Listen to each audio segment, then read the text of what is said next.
BSTC first year वाले सभी साथियों का हार्दिक स्वागत, अभिनंदन। मैं आपके साथ अभिषेक शर्मा और आज आप सभी का हार्दिक स्वागत करता हूं।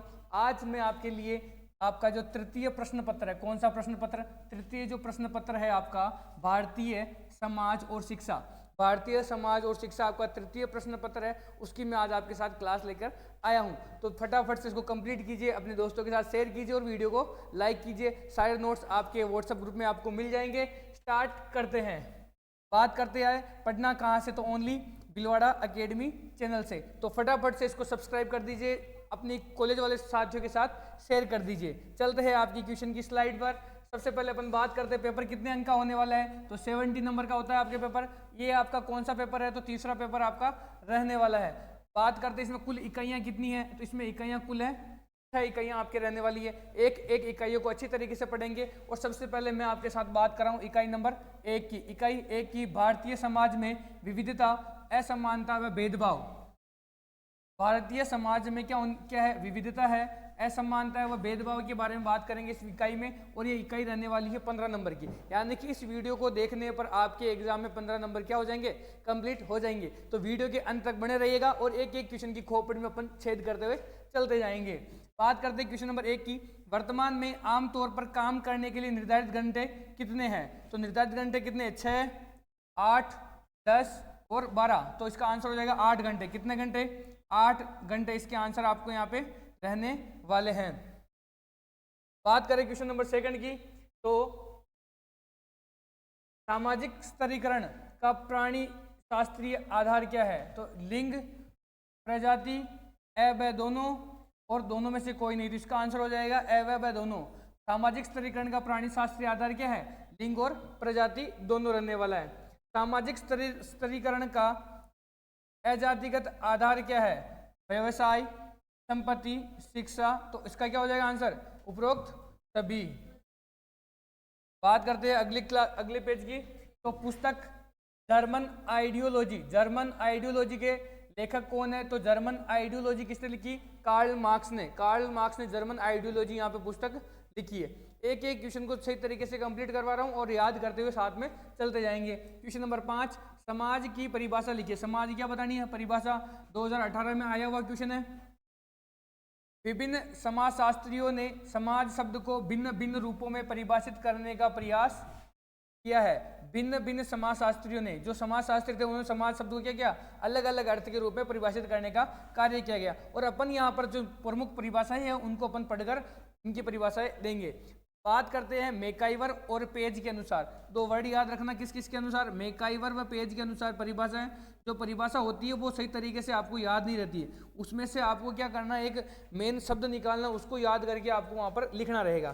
तो मैकाइवर और पेज की जो परिभाषा है वो किसके ऊपर दी? उन्होंने समाज के लिए दी। तो समाज किसका है? रीतियों एवं कार्य प्रणालियों। समाज रीतियों है, रीति रिवाज वाला रीतियों एवं कार्य प्रणालियों, प्रभुत्व एवं पारस्परिक सहयोग, एक दूसरे का सहयोग, अनेक समूहों और उनके विभाजनों की, मानव व्यवहार के निमंत्रणों एवं स्वाधीनताओं की एक व्यवस्था है। क्लियर है क्या? समाज क्या है? रीतियों एवं कार्य प्रणालियों, प्रभुत्व एवं पारस्परिक सहयोग, अनेक समूहों और उनके विभाजनों की, मानव व्यवहार के निमंत्रण एवं संविधान स्वाधीनताओं की एक क्या है? व्यवस्था है।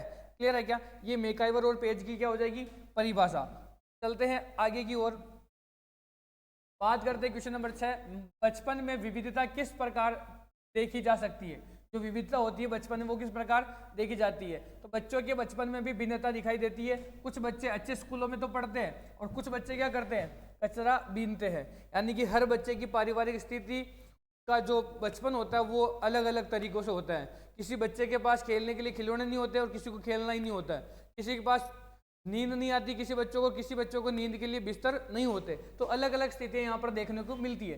तो बचपन में क्या होती है? भिन्नताएं होती है। कैसे होती है? तो कुछ बच्चे तो अच्छे स्कूलों में पढ़ते हैं और कुछ बच्चे किस में रहते हैं? कचरा बीनते हैं। तो कुछ बच्चे क्या करते हैं? ढाबों पर क्या करते हैं? काम करते हैं। अपनी रोजी रोटी के लिए क्या करते हैं? ढाबों पर काम करते हैं। तो हर बच्चे का बचपन एक जैसा नहीं होता है। चलते हैं अगले क्वेश्चन की ओर। शोषण किसे कहते हैं? तो शोषण शब्द का उपयोग हम उस संदर्भ में करते हैं जहाँ एक व्यक्ति या समूह के श्रम या संसाधन को कोई अन्य व्यक्ति या समूह बिना उचित भुगतान किए ले लेता है। यानी कि किसी भी व्यक्ति से अपन काम करवाते, किसी समूह से अपन काम करवाते और उसे उचित मजदूरी यदि नहीं दे रहे तो उसका क्या हो रहा है, यहाँ पर शोषण हो रहा है। क्या शोषण शब्द आपका क्लियर है क्या?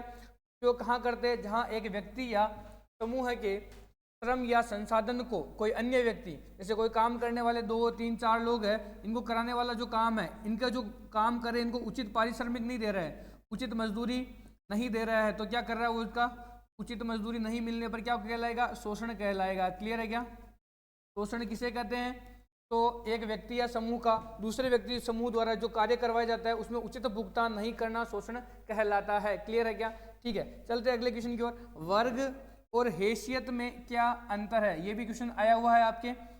बात करें, वर्ग का संबंध आर्थिक संसाधन से है। वर्ग का संबंध किससे है? आर्थिक संसाधन से रहने वाला। जबकि हैसियत का संबंध समाज में जीवन शैली से प्राप्त प्रतिष्ठा से है। तो वर्ग का संबंध किससे हो गया? आर्थिक संसाधनों से। किससे हो गया? आर्थिक संसाधनों से। और हैसियत का संबंध किससे हो गया? समाज में जीवन शैली से प्राप्त प्रतिष्ठा से रहने वाला है। दोनों के एक एक पॉइंट याद कर लेना। बात करते हैं अगले क्वेश्चन की ओर। राजस्थान प्रदेश की विविधता के बारे में उदाहरणों के साथ एक क्या लिखना है? लेख लिखना है। ऐसे क्वेश्चन आपके जो 4-4 नंबर के 6-6 नंबर के जो क्वेश्चन आते हैं, ऐसे क्वेश्चन आपके आने वाले। कोई भी आप यहाँ पढ़ो या कहीं भी पढ़ो तो केवल छोटे छोटे क्वेश्चन पे फोकस करने से आपका काम नहीं चलने वाला है, उसके साथ आपको बड़े बड़े क्वेश्चन भी पढ़ने पड़ेंगे। ठीक है, बात करते हैं इसके आंसर की। क्वेश्चन की बात करूँ तो ये 2016 में आया हुआ है। ठीक है, एक और क्वेश्चन पूछ रखा है इसी कोई कि राजस्थान की विविधता को स्पष्ट कीजिए। बात करते हैं कि सांस्कृतिक दृष्टि से राजस्थान को कई भागों में अपन बांटा जा सकता है। भूगोलविद मरुमेल माल के नाम से इस राज्य के 3 प्रमुख हिस्सों में फर्क करते हैं। मरु यानी क्या होता है? पश्चिमी राजस्थान। मेरू यानी क्या होता है? अरावली पर्वतमाला। अरावली पर्वतमाला क्षेत्र किसमें आ जाएगा? मेरू में आ जाएगा। तथा माल यानी पूर्वी राजस्थानी मैदानी। पूर्वी राजस्थानी मैदानी पठारी हिस्से को अपन अलग अलग नाम से यहाँ पर कर सकते हैं। तो इसको अपन मरु मेल माल के नाम से अलग अलग इसको डिफरेंस इसमें कर रखा है। मरु मेरू और माल के नाम से। मेरू यानी हो गया अरावली पर्वतमाला, मरु यानी हो गया आपके रेगिस्तानी प्रदेश, और माल यानी हो गया पूर्वी राजस्थानी के मैदानी व पठारी हिस्से। इन तीनों भागों में भौगोलिक अंतर के कारण जीवन यापन के तरीकों और संभावनाओं में भी क्या है? अंतर आ जाता है। एक राजस्थान राज्य में जो विविधताएं हैं उस विविधताओं की यहाँ पे क्या की गई है? चर्चा की गई है। तो ये आंसर आप, मुझे लगता है आप अच्छी तरीके से दे सकते हो। तो इसमें पहला अंतर तो आप स्थिति के आधार पर कर सकते हो। किसके आधार पर? स्थिति के आधार पर, कि एक जगह रेगिस्तान है, एक जगह अरावली है, एक जगह मैदानी भाग है, ठीक है, एक जगह पठारी भाग है। ये आपके ऐसे अंतर आप कर सकते हो।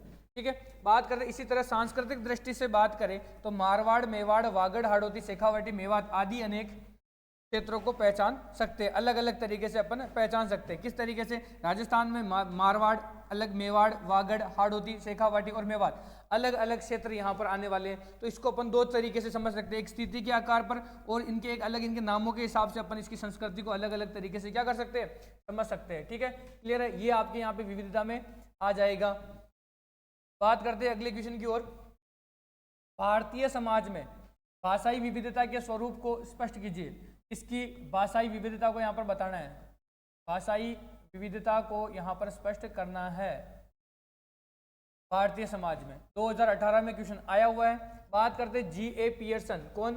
G.A. पियर्सन ने सर्वेक्षण के द्वारा करके पता लगाया कि भारत में 179 भाषाएं, 179 कितनी भाषाएं? 179 भाषाएं तथा 544 बोलियां, 544 बोलियां बोली जाती है। दूसरी ओर 1971 ईस्वी की जनगणना में 1652 भाषाएं रिपोर्ट की गई। कितनी भाषाएं?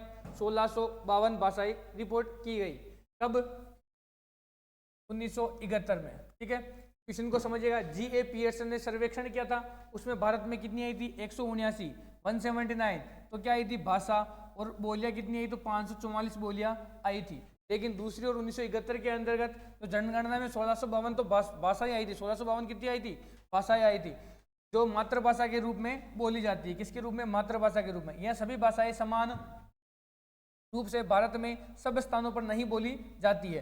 कोई भी मातृभाषा अपने अपने एरिया के अनुसार वहाँ पर बोली जाती है। सब जगह अलग अलग अपनी खुद की मातृभाषाएं बोली जाती है। इनमें से कुछ जनजातीय भाषाएं कुल जनसंख्या के 1% से भी कम लोगों द्वारा बोली जाती है। तो जो जनजातीय क्षेत्र है, वो जनजातीय जो उनका क्षेत्र है, जनजातीय क्षेत्र वो जितना छोटा है, तो उस जैसे इसको बता रखा है कि 1% से भी क्या है, कम एरिया में ये अपनी अलग अलग भाषाएं वहाँ पर स्थापित है। स्पष्ट है कि भारत में कितनी बोलियां यहाँ पर कितनी अधिक भाषाएं में विविधता है। यानी कि बात करें अपन केवल राजस्थान की, अपन बात करते हैं राजस्थान की बात करें अपन, तो राजस्थान की जो मातृभाषा में अपन बात करें तो यहाँ पर भी क्या आता है, फर्क आता है। तो यहाँ पर क्वेश्चन पूछ रहा है भारतीय समाज में, तो भारतीय समाज की मैं बात करूँ, आपको एक बार G.A. पियर्सन के बारे में समझाना है।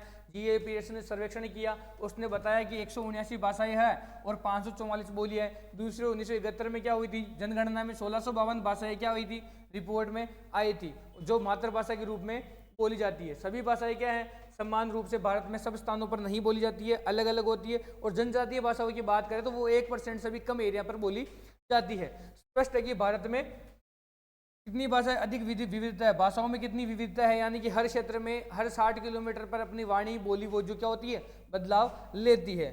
चलते हैं अगले क्वेश्चन की ओर। शिक्षा का समाज पर क्या प्रभाव पड़ता है? शिक्षा का, किसका, एजुकेशन सिस्टम का जो समाज है उस पर क्या प्रभाव पड़ता है?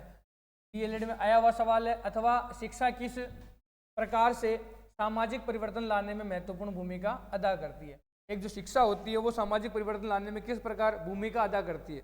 एक तरीके से एक बहुत बड़ा रोल प्ले करती है। बात करते हैं आंसर की अपन। भारतीय समाज जहां सामाजिक संवाद बहुधा लिखित रूप में ही होता है। क्या होता है? जो सामाजिक संवाद होता है, ऑफिशियल जो संवाद होता है वो कैसे होता है, लिखित रूप में वो होता है। यहाँ साक्षरता आत्मरक्षा का सबसे प्रथम शस्त्र बन जाती है। एक निरक्षर व्यक्ति अदालत में अपना बचाव कर पाने में, बैंक से ऋण ले पाने में, सुनिश्चित रोजगार के लिए स्पर्धा कर पाने में, अपने विरासत के अधिकारों को लागू करने में, यहाँ तक कि सही बस में चढ़ पाने में, राजनीतिक की गतिविधियों में भाग ले पाने में, अर्थात आधुनिक समाज के क्रियाकलापों में भाग लेने में सामान्यतः कुछ न कुछ असमर्थता का अनुभव करता है। क्या ये बात सही है? क्या एक जो पढ़ा अनपढ़ आदमी रहता है या जिसने एजुकेशन सिस्टम को नहीं समझा, पढ़ाई नहीं की, वो किन किन चीज़ों में अपना, जैसे एक निरक्षर व्यक्ति होता है, जो असाक्षर होता है उसको निरक्षर बोलते हैं, अदालत में अपना बचाव कर पाने में, यदि उसकी गलती नहीं है फिर भी अपना बचाव करने में वो क्या हो जाएगा, असफल हो जाएगा। बैंक में लोन लेने पर, ये कुछ उदाहरण दे रखे, बैंक में ऋण ले पाने में क्या है, असक्षम रहेगा। अपना सुनिश्चित रोजगार पाने में, जो उसकी क्वालिटी है उसके ऊपर वो रोजगार प्राप्त करने की जो स्पर्धा रहती है उसमें पाने में भी वो असफल रहता है। अपने विरासत के अधिकारों को, जो उसके अधिकार उसको प्राप्त हुए हैं, जो सामाजिक, जो हर व्यक्ति को अधिकार मिल रहा है, उस अधिकार को लागू करने के लिए भी वो क्या है, असफल रहता है। यहाँ तक कि सही बस में चढ़ पाने में, राजनीति की गतिविधियों में, जो देश की जो राजनीति उसमें गतिविधियों में सही तरीके से भाग लेने में, समाज से कदम मिलाकर चलने में क्या है, असमर्थ वो यहाँ पर रहता है। आधुनिक समाज के क्रियाकलापों में भाग लेने में सामान्यतः कुछ ना कुछ क्या रहती है, असमर्थता का अनुभव रहती है। तो शिक्षा कितना बड़ा रोल प्ले करी है समाज में, कि समाज के हर एक पहलू पर कदम रखने के लिए क्या जरूरी है, शिक्षा जरूरी है। ठीक है, बात करते हैं आगे की ओर। तो इन सभी समस्याओं के निराकरण के रूप में देखा जाए तो प्राथमिक शिक्षा सामाजिक परिवर्तन के उत्प्रेरक का कार्य करती है। कौन सी शिक्षा? प्राथमिक शिक्षा। बात करते हैं, प्राथमिक शिक्षा ही बहुत अधिक जरूरी है। यदि एक आदमी को इंग्लिश, हिंदी, ये सब जो लैंग्वेज होती है, प्राथमिक शिक्षा यदि पढ़ लिया, सब कंप्लीट हो गया, तो वो लोगों के साथ बात करने में, सहजता से अपना जवाब देने में, सारी चीज़ों में वो क्या हो जाएगा, क्लियर यहाँ पर हो जाएगा। बात करते हैं अगले क्वेश्चन की ओर। सारे पीडीएफ आपको मिल जाएंगे, एक पीडीएफ को अच्छी तरीके से पढ़ लेना और एग्जाम में अच्छे नंबर लेकर आने हैं। निबंधात्मक प्रश्न, इस क्लास के अलावा दूसरी क्लासों में कोई यूट्यूब पर पढ़ाने वाला अलग टीचर के हिसाब से कोई भी इतने बड़े क्वेश्चन वो यहाँ पर नहीं करवाता है। सबसे बड़ी बात सुनना मेरी बात, क्वेश्चन कैसे करवाते हैं, वो जो छोटे छोटे क्वेश्चन होते हैं, लघुत्रात्मक क्वेश्चन होते हैं या अति लघुत्रात्मक क्वेश्चन होते हैं, उनको देखकर आप खुश होते हो और वहाँ से आप याद करके चले जाते हो। लेकिन पेपर में केवल लघुत्रात्मक या अति लघुत्रात्मक या अभ्यास वाले प्रश्न नहीं आने वाले, 1 या 2 प्रश्न आने वाले, वो वैसे आपसे हो जाएंगे। तो जरूरी चीज़ आपके लिए निबंधात्मक प्रश्न रहने वाले हैं। इन निबंधात्मक प्रश्न को किस में लिखना है, तो इनको बिंदुवार लिखना है। कैसे लिखना है? बिंदु बना बना के इसको बिंदुवार इसके आंसर आपको लिखने हैं। बिंदुवार पॉइंट में लिख लिख के हर पॉइंट के अंदर 4 से 5 लाइनें लिख लिख के आराम से कॉपी के पेज भर के साफ राइटिंग में जब लिख के आओगे तभी नंबर मिलने वाले हैं, बाकी चक्कर पढ़ने वाला है, ठीक है। और बड़े बड़े क्वेश्चन को नहीं छोड़ना, यदि याद नहीं हो रहा है तो पॉइंट को अच्छी तरीके से रट के जाओ और साथ में 4-4 लाइनें पढ़ के जाओ, जो आराम से आप वहाँ पर लिख पाओगे। तो छोटे छोटे क्वेश्चन के उलझने की कोशिश मत करो, उसके साथ साथ बड़े बड़े क्वेश्चन का भी आप यहाँ पे क्या रखोगे, ध्यान रखोगे, ठीक है। आपके जो कॉलेज के जितने भी साथी हैं उनसे मैं निवेदन करना चाहूँगा कि ज़्यादा से ज़्यादा वीडियो को शेयर करें, आपके साथियों तक पहुँचाएं, जिससे हमें थोड़ी ऊर्जा मिले और हम आपका जो पाठ्यक्रम है इंग्लिश सब्जेक्ट से लेकर सारे जो पाठ्यक्रम आपका बच रहा है उसको जल्दी से जल्दी हम कंप्लीट करने की कोशिश करने वाले हैं, ठीक है। तो ताकत देने की कृपा करें। बात करते हैं क्वेश्चन नंबर फर्स्ट की। भारत में रंग रूप संस्कृति भाषा और धर्म के आधार पर पाई जाने वाली विविधताओं का क्या करना है, विवेचन करना है। भारत में जो रंग रूप के आधार पर, संस्कृति के आधार पर, भाषा और धर्म के जो आधार पर विविधताएं पाई जाती है उस पर आपको विवेचन करना है। तो भारत में पाई जाने वाली विविधताएं, सामाजिक विविधता की अपन बात करते हैं। आज भारतीय समाज की संरचना और उसके संबंधों की सबसे बड़ी विशेषता इसका गौरवपूर्ण स्वरूप है। स्वरूप कैसा है, गौरवपूर्ण है, गर्व होता है इसकी चीज़ों पर। इसके स्वरूप का सबसे बड़ा आधार एकता में विविधता, किसमें, एकता में विविधता, और विविधता में एकता है। यहाँ पर क्या है, 2 लाइन याद करना, एकता में विविधता, एकता में विविधता, और विविध जो प्रकार के लोग हैं उनमें क्या है, एकता है, अपने देश के प्रति क्या है, एकता है। तो विविधता में एकता और एकता में क्या है, विविधता। हर प्रकार के धर्म के लोग आपको यहाँ मिल जाएंगे, हर सब प्रकार की संस्कृति के लोग आपको यहाँ मिल जाएंगे। ऐसा करने वाला, ऐसे रहने वाले मात्र एकमात्र देश है, वो अपना भारत देश है। बात करते हैं आगे, अपन चर्चा करते हैं भारतीय समाज की संरचना विविधताओं के योग से हुई है। इसमें अनेक जातियाँ, अनेक संस्कृतियाँ, अनेक धर्म और अनेक सामाजिक वर्ग यहाँ पर है।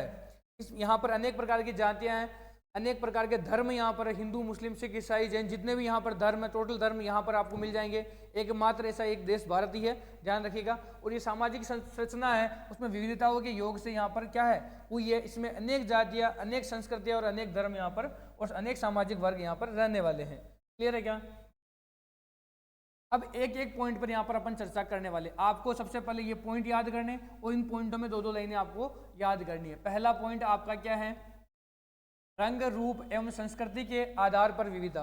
रंग रूप और संस्कृति के आधार पर विविधता, पहला पॉइंट लिखना है। भारत में रंग रूप के आधार पर भी व्यापक विविधता पाई जाती है। जहाँ भारत के उत्तर भारत के लोगों का रंग गोरा और गेहुआ होता है। उत्तर भारत में जो लोग उनका रंग कैसा होता है, गोरा और गेहुआ होता है। वहीं दक्षिण भारत के लोग अपेक्षाकृत काले होते हैं। क्या इसमें डिफरेंस करने के लिए बोल रहा हूँ अपन को, रंग और रूप में, ठीक है। अगर हम देश की संस्कृतियों का विस्तार से अध्ययन करते हैं तो हमें ज्ञात होता है कि मूल रूप से भारत में 2 संस्कृतियों का अस्तित्व था। कैसी कैसी संस्कृति थी, एक आर्य थी और एक कैसी थी, द्राविड़ थी। एक आर्य थी, एक द्राविड़ थी। कलर की बात करूँ तो उत्तर भारत के लोगों का रंग गोरा या गेहुआ रंग होता था। वहीं दक्षिण भारत की मैं बात करूँ तो रंग कैसा होने वाला है, काला रंग का वहाँ दर्शाया गया। संस्कृति की बात करें तो जो भारत की संस्कृति है उसके 2 अस्तित्व बताए गए। कौन सा, पहला कौन सा होने वाला, आर्य, और दूसरा होने वाला द्रविड़।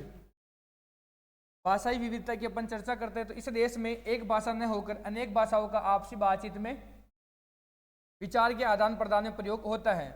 एक भाषा न होकर क्या है यहाँ पर, अनेक भाषाएं। तो भाषाई विविधता क्या है, यहाँ पर अनेक प्रकार की भाषाएं यहाँ पर बोली जाती है। सब अपनी मातृभाषा के साथ साथ हिंदी का प्रयोग यहाँ पर करते हैं। यह ठीक है कि देश की राष्ट्रभाषा हिंदी है, लेकिन सभी राजभाषा हिंदी है, राजभाषा हिंदी है, लेकिन सभी भारतवासी मौखिक रूप से या लिखित रूप से हिंदी भाषा का प्रयोग नहीं करते। हर व्यक्ति, उत्तर भारत में फिर भी हिंदी भाषा का प्रयोग होता है, लेकिन दक्षिण भारत में हिंदी भाषा का प्रयोग मूलतः कम होता है। वे अपनी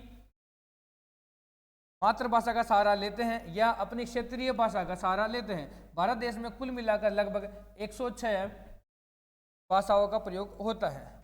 कुल मिलाकर कितनी भाषाओं का प्रयोग हो रहा है भारत में, 106 भाषाओं का प्रयोग होता है। हर एरिया की बात करें, हर क्षेत्र की बात करें तो वो अपनी मातृभाषा में या अपनी क्षेत्रीय भाषा में अपनी बातचीत को रखते हैं, अपने विचार व्यक्त करते हैं। लेकिन अपन देश की राजभाषा के रूप में बात करें तो कौन सी भाषा को ले रखा है, हिंदी को ले रखा है, जो अपना कार्य कर रही है, जो लिखित रूप से क्या कार्य कर रही है, हिंदी का प्रयोग कर रही है। लेकिन सब लोग हिंदी का प्रयोग नहीं करते हैं।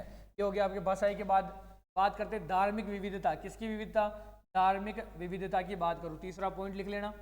भारत समाज की सबसे बड़ी विशेषता यह रही है कि यह उदार राष्ट्र के रूप में फला फूला है, क्योंकि सहनशीलता इस राष्ट्र का सबसे बड़ा गुण है। सहनशीलता इस राष्ट्र का सबसे बड़ा क्या है? गुण है। इस देश की महानता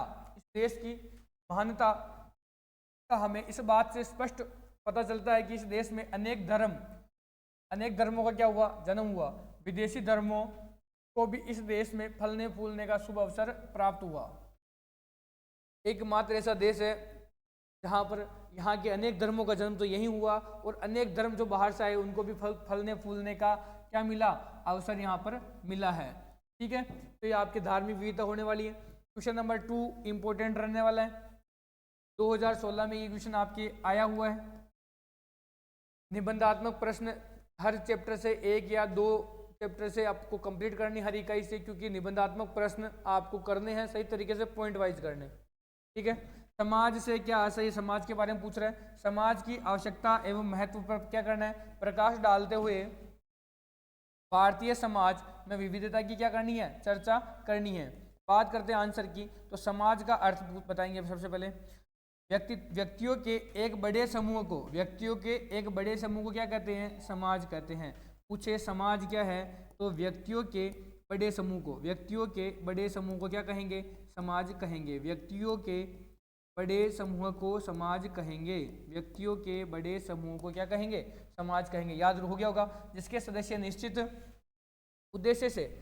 उद्देश्य से परस्पर मिलकर रहते हैं, एक दूसरे की सहायता करते हैं। समाज का निर्माण किस प्रकार हुआ? परस्पर एक दूसरे की सहायता करते हैं और मिलजुल कर रहते हैं। सुख सुख में एक दूसरे के काम आते हैं, एक दूसरे से परस्पर लगाव आत्मीयता रखते हैं। समाज की आवश्यकता एवं महत्व रूसो के अनुसार, किसके अनुसार? रूसो के मतानुसार मनुष्य एक सामाजिक प्राणी। क्या है? मनुष्य कैसा प्राणी है? सामाजिक प्राणी। किसने कहा? रूसो ने कहा। वह समाज के बिना रह नहीं सकता। हर व्यक्ति समाज पर निर्भर रहता है। जो उसकी दिनचर्या है या उसकी गतिविधियां हैं, उसमें समाज का सबसे बड़ा रोल प्ले होता है। क्लियर है क्या? यहाँ पे बात करते हैं आगे। समाज व्यक्ति के काम आता है, यद्यपि समाज व्यक्तियों से मिलकर ही बनता है। किससे बनता है? व्यक्तियों से मिलकर ही बनता है। और व्यक्तियों की क्या काम आता है? व्यक्ति क्या है? समाज की एक इकाई है। व्यक्ति समाज की एक इकाई है। क्लियर है क्या? अब अपन यहाँ पर चर्चा करते हैं आगे की ओर। फिर भी समाज की छत्र छाया में उसको संतुष्टि मिलती। क्या मिलती है? संतुष्टि मिलती है। कदम कदम पर उसको समाज की आवश्यकता रहती है। किसी न किसी तरीके से उसको आवश्यकता, अपनी आवश्यकता की पूर्ति करने के लिए किसकी आवश्यकता होती है? समाज की आवश्यकता होती है। समाज की सबसे छोटी इकाई क्या होती है? तो एक व्यक्ति उसकी छोटी इकाई होता है, क्योंकि व्यक्तियों से मिलकर किसका निर्माण होता है? समाज का निर्माण होने वाला है। ठीक है, बात करते हैं आगे। समाज के लिए जितना व्यक्ति महत्वपूर्ण है, उतना ही व्यक्ति के लिए क्या है? महत्वपूर्ण है समाज। तो आपको क्या करना है? एक तरफ लिखना है व्यक्ति और दूसरी तरफ लिखना है समाज। अब इन दोनों को लिखने के बाद आपको क्या करना है? याद करना है। व्यक्ति क्या है? समाज की प्राथमिक इकाई है। व्यक्ति से मिलकर क्या बनता है? समाज। समाज किसके काम आता है? व्यक्तियों के। ठीक है, समाज किससे मिलकर बना है? व्यक्तियों से। ऐसे दो बिंदुओं से अपन कितने बिंदु लिख सकते हैं और याद कर सकते हैं। क्लियर? बात करते हैं भारतीय समाज में विविधता। कौन से समाज में? भारतीय समाज में विविधता। भारत में सदियों से नाना प्रकार के लोग आकर बसते रहे हैं, और हर जिले या गांव में इस बात का प्रभाव देखा जा सकता है कि यहाँ हर क्षेत्र में अनगिनत समुदाय, कैसे समुदाय? अलग अलग जाति के, अलग अलग वर्ग के यहाँ पर लोग रहते हैं, जिनकी अपनी विशिष्ट भाषा, अपनी क्या है? विशिष्ट भाषा है, धर्म है, संस्कृति है, रहन सहन है, आदि है। दो पंजाब के लोग राजस्थान में आके रहने लगे तो एक अपनी अलग संस्कृति की छाप छोड़ते। दो बंगाली लोग यहाँ आके रहने लगे, हर गांव में से बंगाली मिल जाता है, तो वो अपने संस्कृति की एक अलग छाप छोड़ते। तो हर क्षेत्र में एक अलग अलग आदमी मिलता है। वहीं यहाँ के मारवाड़ी अपने व्यापार करने के लिए मुंबई, पुणे वहाँ जाते हैं, तो वो अपनी संस्कृति की एक अलग छाप छोड़ते हैं। चाहे वो खान पीन में ले लो, चाहे वो अपने त्यौहार में ले लो, चाहे अपने रहन सहन में ले लो, किसी भी चर्चा में आप उसकी बात कर सकते हो। बात करते हैं विविध प्रकार के धर्म, विचार, रहन सहन के तरीके, बोली, भाषाओं, खान पान, पहनावे का अंतर भारतीय समाज की विविधता में एकता का सूचक है। किसका सूचक है? विविधता में एकता का सूचक रहने वाला है। ठीक है, बात करते हैं आगे की ओर। तो आपकी क्लास यहाँ पर होती है कंप्लीट। जय हिंद, जय भारत। सभी साथियों से निवेदन करके एक बात कहना चाहूँगा कि 9549077002 इस नंबर को आपके कॉलेज के जो ग्रुप है उसमें, व्हाट्सएप ग्रुप है, उसमें आप इसको ऐड कर दीजिए। और वहाँ पर इस मैसेज करके लिख दीजिए कि इसमें आपको नोट्स अवेलेबल हो जाएंगे, और जो वीडियो आ रही है वो सारी वीडियो की उसमें लिंक आपको क्या हो जाएगी, अवेलेबल हो जाएगी। चैनल का नाम है भिलवाड़ा एकेडमी। ज़्यादा से ज़्यादा इसको आप शेयर कीजिए आपके कॉलेज ग्रुप में, स्कूल ग्रुप में, जो भी आपका ग्रुप बना रखे आपने उसमें इसको शेयर कीजिए। ठीक है, ओके, बाय बाय।